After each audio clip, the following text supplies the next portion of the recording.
It is the year 170 AD. On the frozen northern frontier of the Roman Empire, the most powerful man in the known world sits alone in a military tent. Outside, plague ravages his legions. Barbarian tribes press against the borders.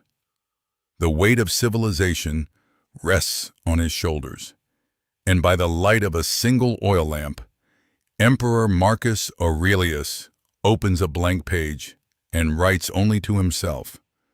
What he wrote was never meant to be read.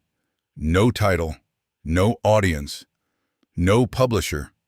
Just a Roman emperor arguing with his own weaknesses, night after night, in the private war that no one else could see. These pages would survive nearly 2,000 years and become the most influential philosophical text in Western history.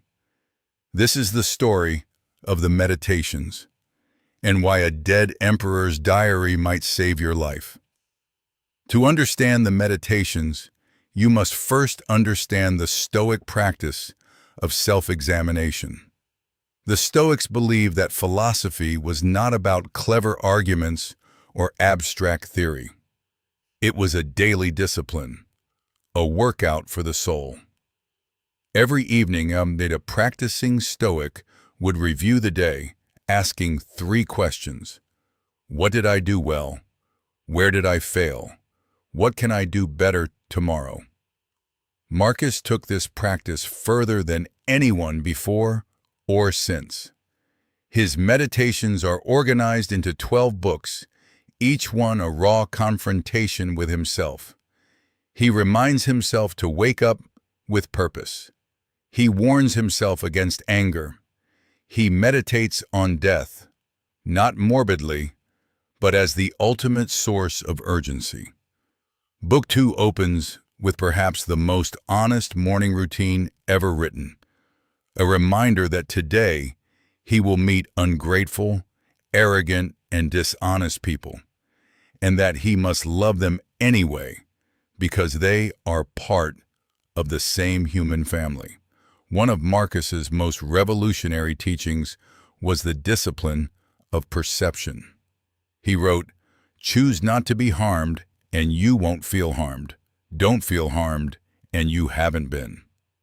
This was not denial. This was the radical Stoic insight that between every event and your response to it, there is a space, and in that space lives your freedom. Modern psychologists would later call this cognitive reappraisal.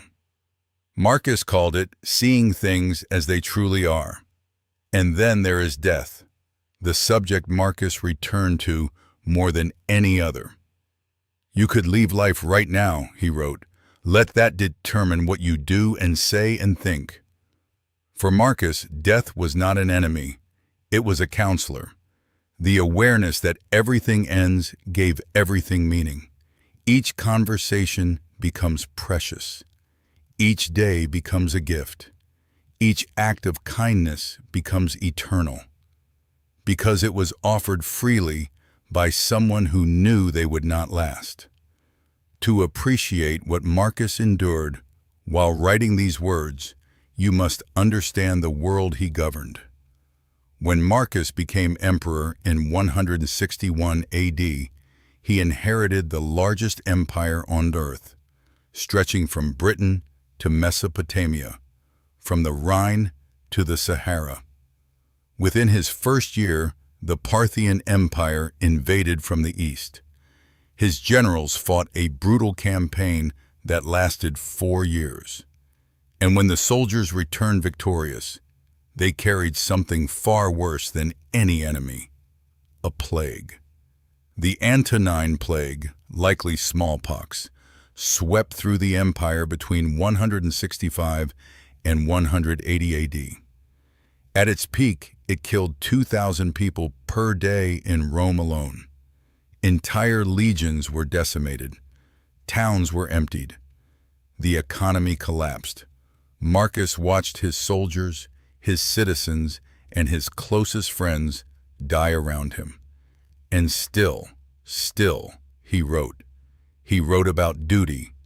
He wrote about compassion. He wrote about finding calm in the eye of the storm. As if plague were not enough, the Germanic and Sarmatian tribes launched massive invasions across the Danube frontier beginning in 166 AD. The Marcomannic Wars would consume the last 14 years of Marcus's life. He was not a natural warrior. He was a scholar forced onto the battlefield. Yet he led from the front, spending years camped in the frozen north, commanding legions while his health deteriorated. It was here, in the mud and cold of the frontier, that most of the meditations were written. Every page of the meditations carries the weight of this context. When Marcus writes, "At dawn, tell yourself, today I shall meet interference, ingratitude, and insolence," he is not being hypothetical. He wrote that after burying friends to plague, after receiving news of betrayal from trusted generals, after watching boys not old enough to grow beards die in the frozen mud.